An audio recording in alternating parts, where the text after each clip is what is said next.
We start out with Danny running down a school hallway as Dash was yelling that he was going to make them pay for him getting a D on his test, even though he wasn't responsible for their horrible grades. Before then stopping in an empty hallway questioning why he was running when he had ghost powers. Then made his way into an empty classroom and vanishing. Dash ran into the classroom but was confused since he could have sworn Fenton went into that room. Coming out in the parking lot, his ghost sense goes off and he sees a puppy ghost and pets them, saying that he could handle that. But then the dog changed into a very large vicious attack dog form as they began to wreak havoc across the town, headed for a specific location. They made their way to some sort of lab with Danny trying to calm the dog down, but was knocked through several metal doors as we see one of the popular kids is standing around with presumably her father. The place was completely crashed, and that caused problems because it ruined the career of the popular girl's dad. We later on see Danny and his friends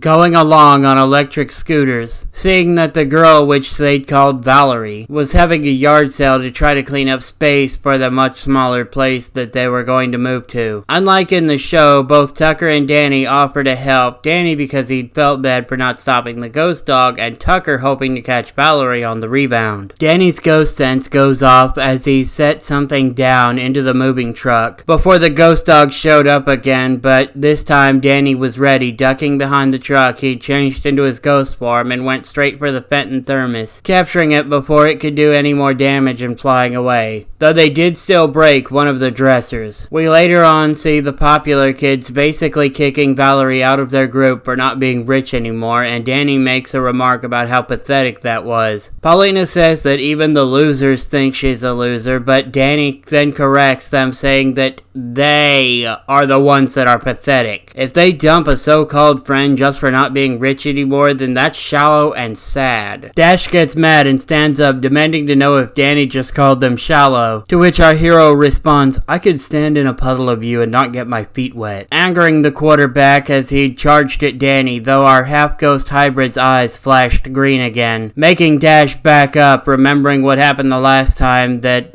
happened, with Danny joking, "It can learn," before leaving with his friends. The ghost dog, which Danny had called Cujo, appeared again, wreaking havoc in the cafeteria and ruining the place before grabbing Danny in his ghost form and running away, to which Tucker tried to laugh it off, letting it slip that those were ghosts, breaking out Valerie. And moving on to later, we see her dad giving her a package that came in from Wisconsin. There was a note signed by Vlad. As we move over towards the window, seeing Plasmia smirking before vanishing from sight. Cutting to Danny in ghost form with Sam, we see him talking to her about the dog and how it keeps coming back for some reason, and she tells him to train them, handing him a book on how to train dogs before saying that she can't be seen hanging out with the ghost kid and heading off, with him picking up the book and starting to read over the information. Danny whistled for the dog and tried to tell them to stop when they got close, to which they come to a skidding stop before confusing him since they were already sorta trained. But then a missile almost crashed into them, and someone on a hoverboard in a jumpsuit began to fight with Danny, though he'd gotten annoyed, saying that he didn't have time to play with them. Cujo pulled Danny away just as the person hunting them had fired a blast from their weapon, and it had damaged the tree that he was standing in front of, annoying our hero more as he had enough, and fired a ray that knocked the blaster from their hands before phasing him and the ghost dog out of there. We cut to Danny sitting with Sam as she told him to relax, and he told her that he could have sworn that Ghost Hunter sounded like Valerie, and worse, he's got no idea how she got the equipment. Not to mention that the ghost dog constantly attacking. Speaking of which, with his ghost sense going off again, Cujo appeared again, causing panic, with Danny finding a place to change into his ghost form. Then following after them, seeing him, the ghost dog returned to the puppy form and began digging at the ground and sniffing around. and that gave him the idea that they were looking for something. Cujo was then blasted, annoying Danny as he'd had enough of Valerie and blasted her into a wall, making her drop the ghost hunting equipment before grabbing her up and dropping them into the basketball net, telling her to hang around, someone will get her down eventually, with him and Cujo then phasing out of the building. Danny tells Cujo to fetch, and they led him back to the lab from earlier, and down to the kennels where they used to be, and began barking at something, confusing our hero as he began checking around, finding a squeaky toy, squeezing it, and exciting the dog as they wanted it. Tossing the toy to the ghost dog, they then vanished out of sight. Sighing, Danny says that maybe now they'll stay in the ghost zone and phases out of the labs, this time not causing any damage and heading on home, changing back to human form before going on inside, though his ghost sense went off again, annoying him as Cujo had come back to him. And sighing, Danny told him he could stay, but he had to keep a low profile, no more wrecking stuff, to which they barked happily in response.